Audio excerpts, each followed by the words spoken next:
Hello everybody, I am Ace Creeper and today I'm back with another Doctor Who Series 12 review, this time Spyfall Part 2, the second half of Chibnall's first two-part story in his own era. I did just realise I've made a mistake there, because he has done a two-part story before in Series 5, but this is his own era, starting Series 12 with a bang. It's got to be good, it's got to be impactful, it's got to have a lot of exciting stuff in it.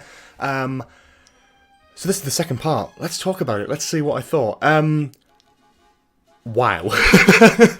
I mean, let's start with the basics. So we'll talk about the story, which is incredibly complex. We're talking like almost Moffat level stuff here, where it's like, so the 13th Doctor ends up going through history, and the main TARDIS team, the Graham, Ryan, and Yaz, managed to fly a plane with a phone, which I thought was ridiculous, but I'll go with it. It's Doctor Who, and then I'm trying to escape Daniel Barton. I'm getting Sound of the Drums vibes a little bit, where they're sort of kind of, they're trying to protect their family and everything, but they're just getting dashed about the country. It's a bit mental. The stuff with 13 and the Master was very good, but it's hard to kind of describe the story because it's very timey-wimey, if you will. But there's a few things I didn't like, and there's a few things I did like. I thought the episode was a bit slow, if I'm being honest with you. I thought it did take a few bits where I was just like, I'm not as interested in this as I wished I was. I was really looking forward to seeing what they would do with certain things, and I didn't feel overly satisfied with a lot of them. Most of them, yes, were very satisfying. We're going to get to the ending in a bit, because that was the big wow sort of moment. Wow, like 10 minutes. It was ridiculous.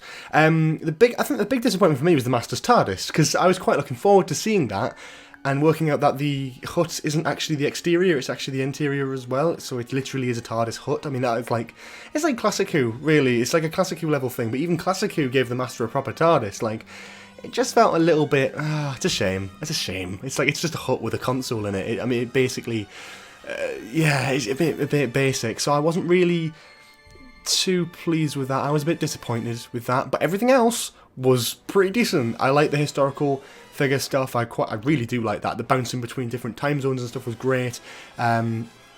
The Master swapping into different disguises and different costumes for every different location was brilliant, very Master-like, as was the tissue compression eliminator, which was great to see on New Who, him just shrinking people like that. I thought, we'd see the little man, but I thought that would be it. I didn't think we'd actually see him compress people, and it's not the classic design either. It's like a sort of box type thing with a little ring pull, which I thought was quite interesting, a little bit more like a grenade, actually.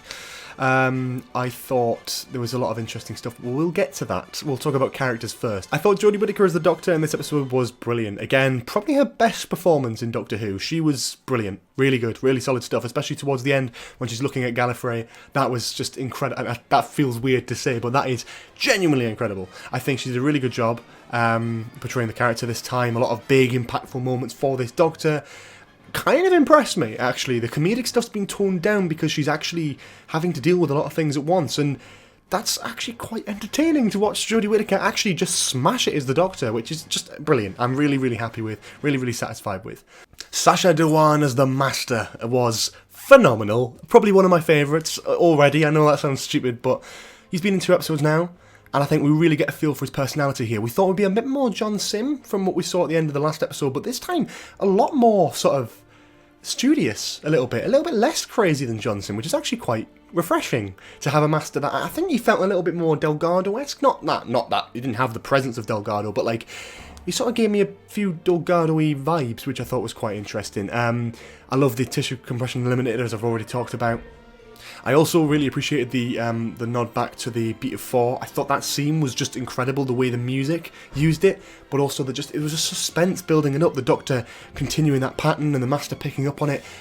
Beautifully done. Not only do I love that hark back to sort of Sim's era, that sort of Beat of 4 being the Master's sort of insignia almost, but just the use of that and the way it was done in that scene was just gorgeous, and I really loved that quite a lot. I also love the Doctor and the Master's confrontation on the top of the Eiffel Tower. A bit of an iconic scene, and when the Master starts talking about Gallifrey, I did get really excited, and I thought, maybe we'd see Gallifrey at some point. I didn't think it would be like, after hearing about Gallifrey, I thought, well, we're going to have to go there at some point. I didn't think it would be the same episode, so fantastic stuff. Genuinely really just shocking, surprising, brilliant stuff in this episode. I really liked Contact. excellent. I just lost my mind. It's like Chibnall's going back to like classic and going, what can we nick from here? It doesn't matter how cheesy it is. Let's just take it. Tissue compression, contact. There were two of the ones. I thought the Master's TARDIS seemed to have a sort of classic sound to it, classic sort of interior sound, which I thought was quite fun. But yeah, a lot of different things. And the Master's costume as well, the Master's final costume, which we don't actually see too much of. Very Hartnell-esque. The way he was holding his coat on the hologram as well, I thought was very Hartnell-esque.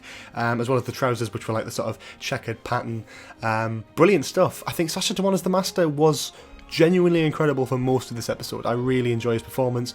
I really hope we get to see him back. I presume we will, because it's unlikely that you get an actor that good to play such an iconic role and just get rid of them after sort of one try, especially that we didn't see him die. We saw him get trapped. We didn't see him die though. So maybe the season finale, maybe series 13, I don't know, but I'm very satisfied with Sacha Dhawan's performance in this story. The companions were pretty good. I actually quite enjoyed them this time round. Ryan is hit or miss for me, and I think he did quite well this episode. Graham was entertaining as he always is. And Yaz went back to series 11 for me. She didn't feel like she had a lot to do and just kind of was set back. I don't actually know how many lines she ended up having in the end, but I don't think it was many, unfortunately.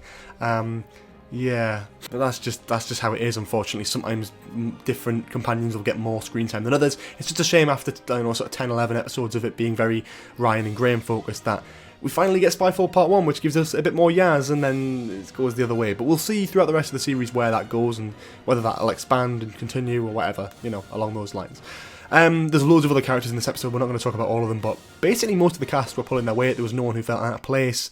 I very much liked Daniel Barton's mum, who just didn't care about anything. She was just, I don't care. Do what you want.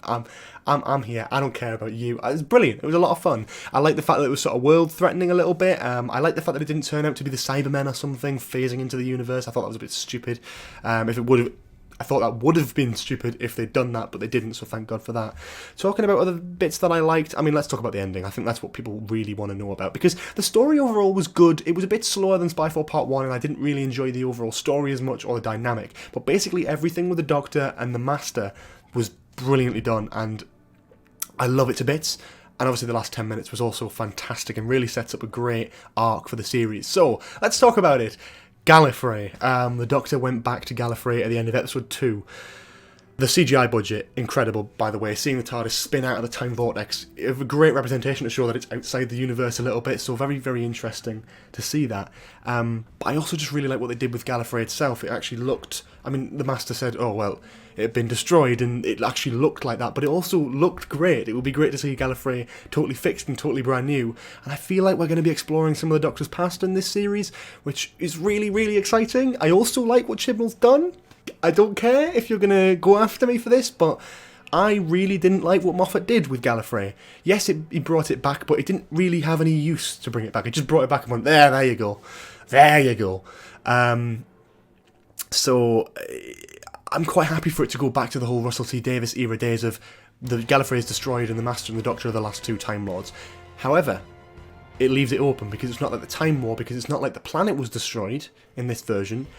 It's just the Master went around and killed loads of people and nuked the entire planet. Like, there could have been survivors off-world, etc. So it leaves it open for other Time Lords to come back, other Time Lords or new Time Lords to make an appearance in the show, as well as having that sort of thing of, well, I might be one of the last Time Lords left, and that is a little bit scary, and there's no... we don't need the Time Lords back for a long time, because realistically, we don't need the Doctor to have another new regeneration cycle for years to come. So I'm quite happy with that. I'm quite happy with the way they did that, and it actually is quite exciting to not only know, that Gallifrey is destroyed again, but that the Master did it because of something he worked out.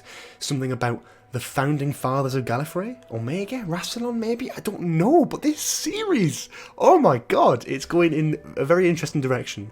And a direction that I really like as a Doctor Who fan, but I can't see resonating with general audiences. I feel like it's going to alienate people, and that's a bit of a shame, but I don't expect the ratings for this series to be through the roof amazing, because this is very much like for the fans. Not fan service and over the top, but it's giving a story that is very much for the fans. It's about Gallifrey, it's about the history of the Time Lords, it's about the history and DNA of the Doctor and the Master. Anyway, I'm going to give this episode an 8 out of 10. I think that's fair. It's not amazing, It's not the best thing I've ever seen, but I didn't enjoy it as much as Spyfall Part 1. However, some of the stuff that it sets up in this episode, again, bringing back the Timeless Child, forgot to mention that as well, it's feeling that we're getting an arc. It's feeling that Chibnall's finally found his feet and is just absolutely smashing it with Doctor Who. I haven't seen the general consensus online. People might hate this, but I really enjoyed it. 8 out of 10 for me. That's my review of Spyfall Part 2. I will see you next week with an Everything We Know About Episode 3, Orphan 55, and I will also see you for the review next Sunday of that episode. It looks quite interesting. I've heard it's quite scary, so I'm looking forward to that. James Buckley looks ridiculous in it, but yeah, we'll see where it goes. Anyway, thank you so much for watching this video. If you enjoyed it, please leave a like, comment below for any more suggestions in the future, subscribe to the channel with notifications on if you haven't already. We've got a Patreon page, Discord server, social media, all that lovely stuff. Lovely stuff is down in the description below, so you can go and check that out. Yeah, and that's pretty much it. Thank you so much for watching. I hope you have a lovely day, and I will see you all next time. Bye.